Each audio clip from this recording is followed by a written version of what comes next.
상했습니다. 어떤 배가 폭풍우를 만난 거예요. 그래서 항로를 이탈해서 높은 파도와 싸우다가 겨우겨우 무인도에 도착을 하게 되었는데, 배는요 파산하게 되어서 더 이상 운행을 할 수 없는 그런 상황이 되었습니다. 그래서 할 수 없이 승객들은요 그 무인도에서 정착할 수밖에 없었던 거죠. 다행히도 무인도에 몇 달 동안 살 수 있는 식량이 남아 있어서 너무나 다행이었습니다. 게다가 그 무인도는요 땅이 얼마나 비옥한지 씨앗을 심기만 하면 몇 달 후에는 풍성한 식량을 얻을 수 있는 그런 비옥한 토지를 갖고 있었습니다. 그들은 씨앗을 심기 위해 땅을 파기 시작했어요. 놀라운 일이 벌어졌습니다. 땅속에서 황금이 막 나타나는 거예요. 여기를 파도 황금 나오고, 아멘인가요? 저기를 파도 황금이 나오고, 얼마나 좋았는지 사람들은 흥분하기 시작되었습니다. 야, 이제 우리 다 부자가 된 것이다. 다른 곳에도 황금 있는가 동분서주하게 다 파보는데 황금이 다 나오는 거예요. 몇 달 후에 이 황금은요 산더미처럼 막 쌓이게 됩니다. 그런데 몇 달이 지난 뒤에 그들은 돌아보게 되었어요. 아, 식량이 다 떨어졌구나. 그때서야 사람들은요 밭에 나가서 땅을 일구어서 씨를 뿌렸지만 때는 이미 늦은 거예요. 파종할 시기를 놓쳐버린 것입니다. 그들은 결국 산더미처럼 쌓인 황금을 바라보면서 굶어 죽고 말았다라는 거예요. 이 이야기를 통해서 우리가 무엇을 알 수 있습니까? 사람들은요 천국에 대해 그렇게 관심이 없습니다.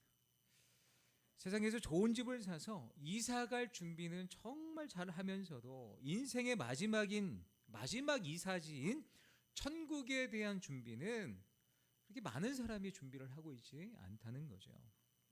여러분, 오늘 본문은요 우리가 너무나 잘 알고 있는 열처녀 비유입니다. 이 열처녀 비유는요 천국을 준비했던 사람들과 천국을 준비하지 못했던 사람들로 이렇게 두 부류로 나뉘어지고 있습니다. 먼저 이 열처녀의 비유를 보면 예수님께서 들려주신 비유이죠. 고대 이스라엘 결혼식에 참여한 들러리들의 모습을 보여주고 있습니다. 고대 이스라엘의 결혼식에서는요 보통 신랑이 신부의 집으로 행차하게 되면 신부는 들러리와 함께 기다렸다가 신랑을 영접해서 그 집에 들어감으로 혼인잔치가 시작되는 거예요. 본문에 묘사된 혼례의 경우 신랑이 늦게 도착을 하는 거예요. 신랑이 결혼식에서 늦게 도착하게 되면 굉장히 당황스럽지 않습니까? 저도 결혼식을 하는데 저는 늦진 않았어요. 저희 부모님이 늦게 오죠. 차가 밀려가지고 식을 진행을 할 수가 없는 거예요. 여러 차질이 이제 벌어진다는 거죠. 오늘 본문이 그랬다는 거예요. 그래서 신부의 들러리들 이 10명의 처녀들은요 졸음을 이기지 못하고 잠에 떨어지게 됩니다. 그런데 한밤중 밤의 정적을 깨는 시끄러운 소리가 들려지는 거예요. 보라, 신랑이 왔다, 신랑이 도착했다라는 이야기가 들려지게 됩니다. 이때 등에 기름을 준비한 슬기로운 5처녀는요 잔치집에 신랑을 모시고 들어가게 됩니다. 하지만 기름을 준비하지 못했던 미련한 5처녀는요 뒤늦게 기름을 사서 집에 도착했을 때에 이미 잔치집의 문은 굳게 닫혀 버렸다는 내용입니다. 오늘 본문 바로 앞장인 마태복음 24장 그리고 오늘 본문 마태복음 25장의 별명이 있다면 마태복음의 종말장이라고 부릅니다. 마태복음 24장 42절 말씀 44절 함께 읽습니다. 그러므로 깨어 있으라. 어느 날에 너희 주가 임할는지 너희가 알지 못함이니라. 이러므로 너희도 준비하고 있으라. 생각하지 않은 때에 인자가 오리라. 아멘. 이 말씀에 보면 깨어 있어라, 준비하고 있어라, 생각하지 않을 때에 인자가 올 것이다. 우리가 예상하지 못한 때에 주님의 재림이 있고 완성될 천국이 임한다는 거예요. 이게 24장의 말씀입니다. 그리고 25장에 넘어와서 1절은 이렇게 시작합니다. 함께 있습니다. 그때에 천국은 마치 등을 들고 신랑을 맞으러 나간 열처녀와 같다 하리니. 천국은 마치 등을 들고 신랑을 맞으러 나간 열처녀와 같다 하리니. 오늘 말씀은 천국에 대한 비유이죠. 이 말씀은 오늘 우리가 어느 날 맞이하게 될 완성될 천국에 대해서, 그리고 완성될 그 천국을 맞이하는 그 성도들의 모습을 예수님께서 열 처녀의 비유를 통해서 우리 가운데 알려주고 있는 거예요. 이 열 처녀의 비유는요, 두 부류로 나누어집니다. 지혜로운 자와 그렇지 못한 자들. 등불과 기름을 준비한 지혜로운 다섯 처녀들, 기름을 여유 있게 준비하지 못해서 정말 그 잔치집에 들어가지 못했던 미련한 다섯 처녀로 나뉘어지게 됩니다.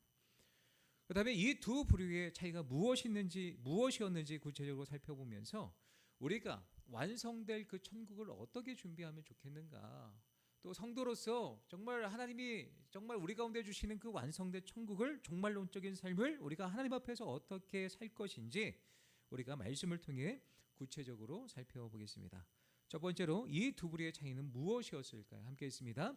여분의 기름을 준비해야 한다. 한쪽 부류는요, 지혜로운 쪽은 여유 있게 기름을 넉넉하게 준비를 했고요, 또 미련한 쪽은요, 그렇지 못했다라는 거죠. 재미있는 것은 이 두 부류 모두 등을 가져갔다는 거예요. 본문에서 소위 미련한 다섯 처녀나 슬기로운 다섯 처녀 모두 외적으로 보면 크게 다르지 않아 보입니다. 함께 잔치에 초대받았고 함께 그 초대에 응하여서 신부의 들러리가 됩니다. 또 함께 신랑을 기다립니다. 또 함께 신랑을 기다리면서 신랑이 더디 오니까 함께 졸았다는 거예요. 여기까지만 보면 전혀 구분적으로 구분을 지을 수가 없는 거예요. 다르지 않아 보입니다. 이 모습은요, 마치 함께 그리스도인으로서 신앙생활하고 주일날 예배를 드리고 주의 일에 동참하고 사역하고 헌신하고 봉사하고 전도하고 선교도 하고 직분도 받고 성가대도 하고 찬양대도 하고 형식적으로 볼 때는 정말 너무나 멋진 그리스도인처럼 보여진다는 거예요. 적어도 겉으로 보기에는 전혀 차이가 드러나지 않습니다. 그러면 어디에 차이가 있는 것일까요?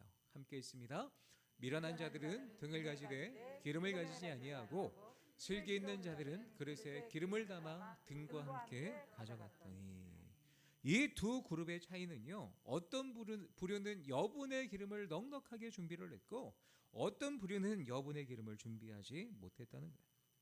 이 기름이 무엇인가? 이 성경학자들의 차이가 분분한 그런 해석이 다릅니다만 성령 충만을 말하고 있습니다. 대부분 성령이다, 성령 충만한 삶이다 이야기를 하는 거예요. 성령 충만한 삶이야말로 구원받은 성도들이 깨어있어 준비해야 될 신앙의 가장 중요한 내용이라는 거예요. 완성될 천국을 기다리면서 우리는 성령 충만함으로 주님이 오실 때를 기다려야 한다는 겁니다. 우리는 그리스도인으로서 빛을 비추는 등불이 되어야 합니다. 그 등을 밝힐 수 있는 것은 성령 충만이다라는 거죠. 또한 신랑 되신 예수님이 가실 수 있도록 등불을 비추는 삶을 살아야 하는데 그 기름은 우리의 성령 충만한 삶인 것입니다. 우리의 성령 충만한 삶으로 등불을 밝혀서 신랑 되신 예수님이 가실 수 있도록 세례 요한과 같이 빛을 비춰야 하는 것입니다. 에베소서 5장 18절 함께 있습니다. 술 취하지 말라, 이는 방탕한 것이니 오직 성령으로 충만함을 받아라. 술 취하지 말라. 세상의 것들에 집중해서 취하여서 살아가지 말고 오직 성령의 충만함으로 준비된 인생을 살아가라는 거예요. 그리고 성령 충만한 삶의 결과에 대해서 이렇게 이야기를 합니다. 함께 있습니다. 시와 찬송과 신령한 노래들로 서로 화답하며 너희의 마음으로 주께 노래하며 찬송하며 범사의 우리 주 예수 그리스도의 이름으로 항상 아버지 하나님께 감사하며 그리스도를 경외함으로 피차 복종하라. 아멘. 성령 충만한 삶의 결과에 대해서 이야기를 합니다. 하나님께 대한 시와 찬송이 입술 가운데 멈추지 않는 거예요. 가득하게 되어 있다는 거예요. 또 성령 충만한 삶을 사람을 대할 때에 불편함과 짜증이 나타나지 않는다는 거예요. 미움이 나타나지 않는다는 거예요. 한 사람 한 사람을 바라볼 때에 정말 귀하게 여기고 섬기는 삶을 살아가게 된다는 것입니다. 그렇습니다. 우리가 예수님의 재림과 마지막 완성될 천국을 기다리는 자라면 형식에 그치는 신앙이 아니라 성령 충만함으로 살아간다는 것을 꼭 기억하시기 바랍니다. 이것이 여분의 기름을 준비하는 것입니다. 여분의 기름을 넉넉하게 준비해서 주님이 언제 오시든지 빛을 비추며 살아가는데 준비된 인생인 줄 믿으시기 바랍니다. 두 번째, 슬기로운 자들과 미련한 자들의 차이가 무엇일까요? 함께 있습니다. 시작도 좋아야 하지만 끝은 더 좋아야 한다. 5절 말씀 함께 있습니다. 신랑이 더디옴으로 다 졸며 잘세. 신랑이 더디오니까 모든 열처녀가 다 졸며 잤다는 거예요. 자, 이 부분을 통해서 우리가 무엇을 살펴볼 수 있냐면 이 10명의 처녀들은요, 처음부터 기름이 없는 빈 등불을 가져온 게 아니라는 거예요.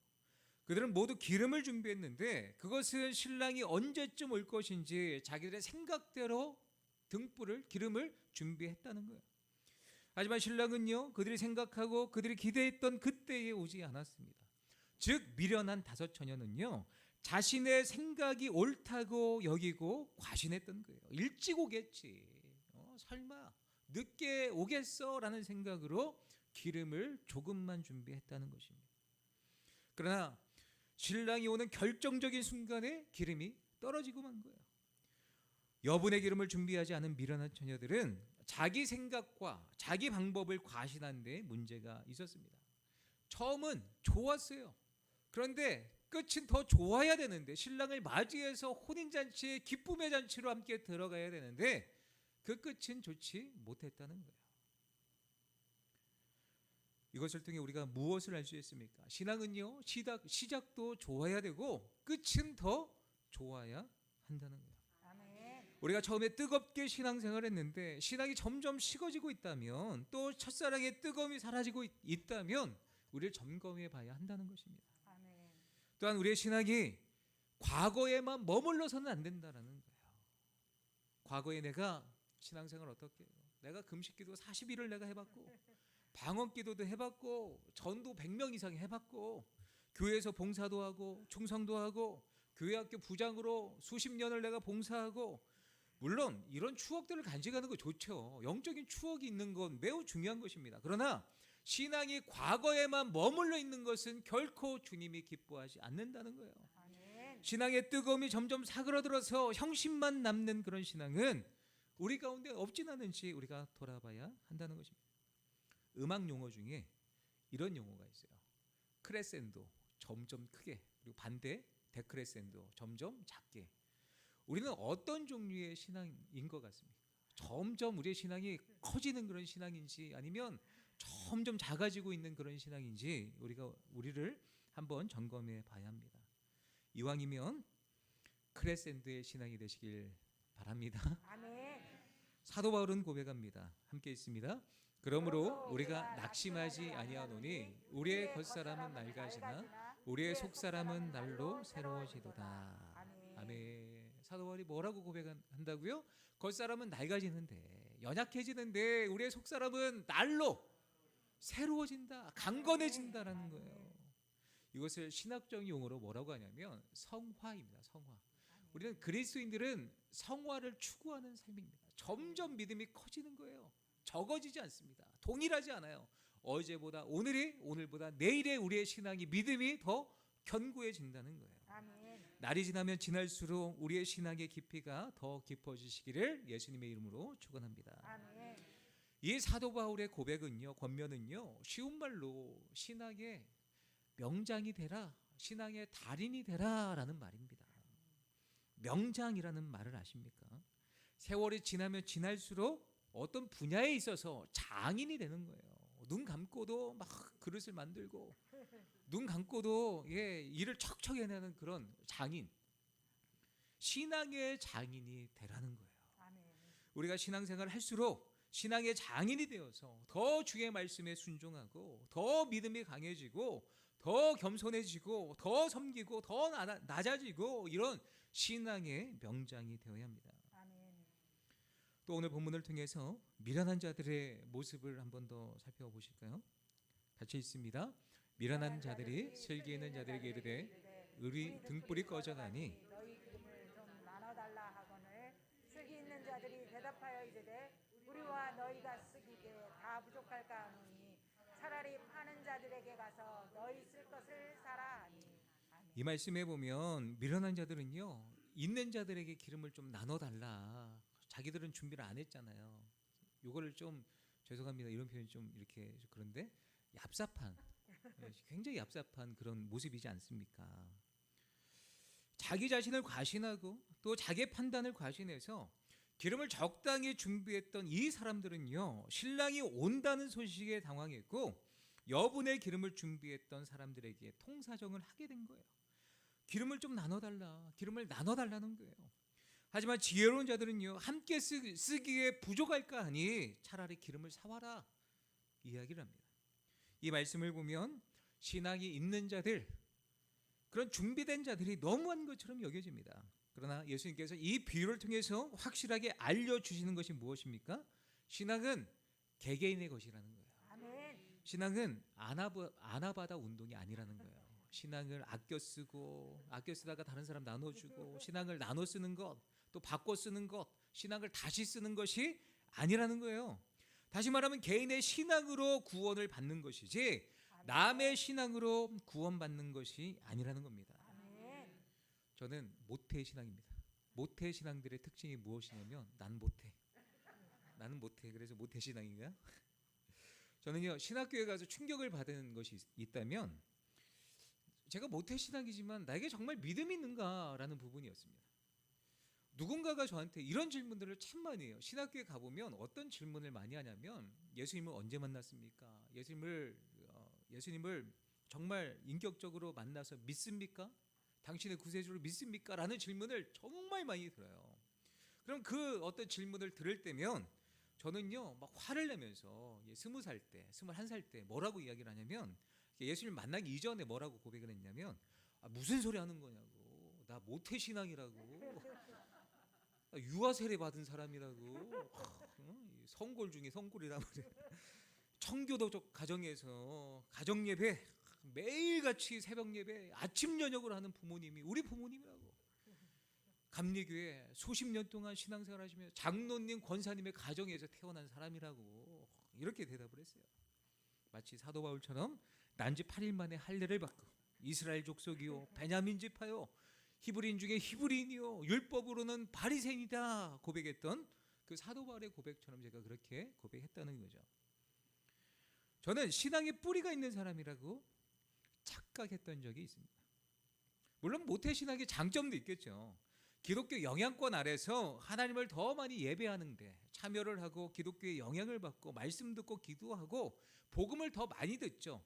확률적으로 예수님에 대해서 들어보지 않은 사람보다 예수님을 만날 확률이 훨씬 더 많습니다. 확률은 높아요. 그러나 중요한 것은 모태 신앙이라고 천국에 가는 게 아니라는 거예요. 중요한 것은 신앙은 개인의 것입니다.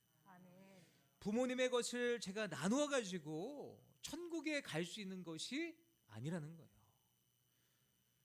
누구도 나를 대신하여 예수님을 믿고 누구도 나를 대신하여 구원받을 수 있는 것이 아니라는 거예요. 무디 신학교의 학장님이었던 조지 스위팅 박사님이 남긴 명언이 있습니다.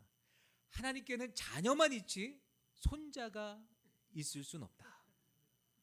무슨 얘기예요? 우리 한 사람 한 사람이 개인적으로 예수 그리스도를 구주로 영접하고 하나님의 자녀가 되는 것이지 아버지가 어머니가 믿었기 때문에 내가 하나님의 자녀가 되는 것이 아니라는 겁니다. 신앙은 그런 의미에서 지극히 개인적인 거예요. 개인적이기는 하지만 우리는 신앙의 명장들이 되어서 시간이 지나면 지날수록 사도 바울의 고백과 같이 우리의 속사람이 강건해져서 더욱 예수님을 닮아가고 주님의 때를 준비하는 저와 모든 성도님들 되시기를 예수님의 이름으로 축원합니다. 아멘. 세 번째, 오늘 말씀을 통해 생각해 볼 지혜로운 처녀와 미련한 다섯 처녀의 차이입니다. 함께 있습니다. 기회는 동일하지만 지나가면 다시 주어지지 않는다. 기회는 동일하게 주어졌어요. 그러나 지나가면 다시 주어지지 않는다는 거죠. 같이 읽습니다. 그들이 살아간 사이에 신랑이 오므로 준비하였던 자들은 함께 혼인잔치에 들어가고 문은 닫힌지라. 잔치집 문이 닫혀버립니다. 그리고 닫힌 문이 다시 열리지 않는 거예요. 배는 이미 떠나간 거예요. 버스는 이미 떠나간 거예요. 당시에는 신랑이 집안에 들어오면 손님들의 안전을 위해서 대문을 닫았다고 합니다. 11절에 보면 문이 닫힌 후에 남은 처녀들이 와서 주여 주여 우리에게 열어주소서라고 간청을 하게 됩니다. 문을 열어달라는 거예요. 그런데 안에서 어떤 음성이 들려집니까? 함께 있습니다. 대답하여 이르되 진실로 너희에게 이르노니 내가 너희를 알지 못하노라 하였느니라. 내가 너희를 알지 못하노라. 주님이 하신 말씀이에요. 무슨 말씀입니까? 기회는 있을 때에 잡아야지 지나간 뒤에 아무리 문을 열어달라고 호소를 해도 소용이 없다는 것입니다. 성경에 보면 예수님을 만난 많은 사람들의 이야기가 기록되어져 있죠. 이들이 예수님을 만날 때의 모습과 상황은 가지각색입니다. 이들에게는 모두 능력과 생명이며 구원자이신 예수님을 만나는 절호의 기회, 구원받을 수 있는 기회가 주어졌습니다. 결과는 천지 차이라는 거예요. 결과에 따라 이들을 세 종류의 부류로 나눌 수 있는데, 한 부류는요, 들러리처럼 예수님 곁을 맴도는 사람들이었다라는 거예요. 들러리 가운데는 당시의 종교 지도자들이었던 제사장, 그리고 바리새인들, 서기관, 율법사들, 다수의 유대인들이 있었습니다. 이들은 예수님을 만났지만 예수님에 대한 불신과 교만과 자기 이익만을 추구하다가 기회를 날려버린 자들입니다. 두 번째 부류는요, 예수님께로부터 육신의 질병을 고침받거나 자신의 문제 해결을 받은 사람들, 그런 부류들이 등장합니다. 이 사람들은요, 육신의 질병을 치료받거나 문제를 해결받게 됩니다. 이들 중에 문둥병자 9명을 비롯한 많은 이적을 경험한 사람들이 있을 거죠. 이들은 주어진 기회에 육신적인 것, 그런 것들은 얻게 되었지만 더 귀중한 영적인 생명은 얻지 못했다는 거예요. 세 번째 부류는 영원한 생명을 얻은 사람들입니다. 어떤 사람이 있을까요? 감사하기 위해서 예수님 앞에 돌아왔던 10명의 문둥병자 중 1명의 문둥병자, 수로보니게 여인, 하인의 중풍병을 위해 간구한 가버나움의 백부장, 나사로와 그의 누이들, 바디메오, 삭개오 등등 수많은 사람들이 있습니다. 대표적으로 삭개오를 보실까요? 삭개오는 주어진 기회를 잘 붙들어서 인생이 바뀐 사람입니다. 그는 예수님의 소문을 들어서 어느 정도 예수님에 대해 알고 있었어요. 그는 예수님이 자신의 마을에 오셨다는 이야기를 듣고 예수님의 얼굴이라도 보고 싶은 마음에 예수님께 달려나가게 됩니다. 근데 문제는요, 자신에게 그 기회가 주어지지 않는 것처럼 보여집니다. 키가 작은 자신 앞에 빽빽한 숲처럼 가로막고 있는 사람들의 큰 장벽이 그의 앞을 막고 있었습니다. 자신을 비관하거나 포기할 수도 있었지만 나는 진짜 예수를 만나는 게 하늘의 별따기다, 돌아갈 수도 있었어요. 그러나 그는 포기하지 않았습니다. 예수를 만나고 싶은 열망이 너무나 컸던 거예요. 그래서 삭개오는요, 무리를 피해서 예수님이 이 길로 아마 지나가시겠지라고 생각해서 그 저만큼 앞서가서 뽕나무 위에 올라가 예수님을 기다리게 됩니다. 자기의 신분도 체면도 모두 벗어 던진 거죠. 다 큰 어른이, 세리장이 그 뽕나무에 올라가서 애처럼 그렇게 예수님을 지나가는 것을 구경하고 있는 모습을 상상해 보세요. 얼마나 우스꽝스러운 모습입니까? 모든 것을 다 내려놓은 거예요. 왜요? 예수님을 만나기 위함이었습니다. 예수님이 걸어오시다가 자신이 있는 나무 아래에 멈추게 됩니다. 그리고 삭개오를 바라보면서 말씀하시죠. 삭개오야, 내려와라. 내가 오늘 내 집에 머물러야 하겠다. 예수님께서 말씀해 주셨습니다. 삭개오는 그날 사람들의 상상을 뒤엎고 예수 그리스도를 영접하게 되었고 영원한 생명을 얻게 되었습니다. 삭개오는 자신에게 찾아온 이 기회를 붙들어서 영원한 생명을 얻게 되었습니다. 어쩌면 여리고에 있는 사람들이 공생의 기간 중에 예수님을 만날 수 있는 마지막 기회였어요. 이 여리고에 그 방문한 이후에 예수님은요, 십자가를 지러 예루살렘에 올라가셨기 때문입니다. 예수님이 이 땅에서 공생애를 다 마치시는 그 시간이 가까워 오시면서도 한 영혼을 더 구원하시기 위해 어디로 가신 거예요? 여리고에 가신 거예요. 그리고 많고 많은 사람들이 예수님을 만났지만 그 기회를 붙잡은 사람은 누구밖에 없는 거예요? 삭개오밖에 없었던 것입니다. 그 기회를 살렸던 사람, 그 기회를 붙들었던 사람, 그 삭개오가 천국 백성이 된 것입니다.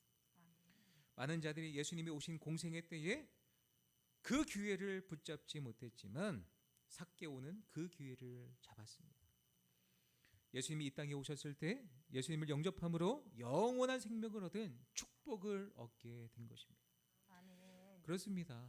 우리 삶 가운데는 인생 2회차, 인생 3회차가 없는 거예요. 단 한 번뿐인 인생이라는 거예요. 이 단 한 번뿐인 인생 가운데 기회가 있을 때에 우리는 누구를 붙잡아야 됩니까? 예수 그리스도를 붙잡아야 해요. 아멘. 이 기회가 지나가면 다시 우리 가운데 찾아오지 않는다는 거예요. 부자와 나사로 비유를 통해서 예수님이 무엇을 알려주셨습니까? 부자가 지옥에 갔잖아요. 그러니까 그 나사로가 있는 그곳에 건너가려고 기회를 달라 그렇게 요청하지 않습니까? 그러나 기회가 주어졌습니까? 더 이상 주어지지 않았다는 거예요. 그렇습니다. 우리의 삶 가운데 예수님께서 주신 기회는 한정적입니다. 그래서 이 기회를 잘 붙들어서 천국의 백성이 되어야 하는 줄 믿으시기 바랍니다. 아멘. 고린도후서 6장 2절 말씀 함께 있습니다. 이르시되 내가 은혜 베풀 때 너에게 듣고 구원의 날에 너를 도왔다 하셨으니 보라 지금은 은혜 받을 만한 때요 보라 지금은 구원의 날이로다. 아멘. 너무나 감사한 것은 주님께서 우리 가운데 뭐라고 말씀하십니까? 은혜 베풀 때에 너에게 듣고 구원의 날이 너를 도왔다. 아멘. 지금 은혜 받을 만한 때라는 거예요. 아멘. 지금 구원받을 만한 때라는 거예요. 아멘. 아직 기회가 우리 가운데 있다는 것입니다. 아멘. 이 때를 우리가 살려서 기회를 붙잡아서 영원한 인생을 준비하는 성도님들 되시기를 부탁드립니다. 아멘. 기회는 언제나 있는 것이 아닙니다. 오늘 주님 앞에서 인생을 결산할 준비가 되어 계십니까?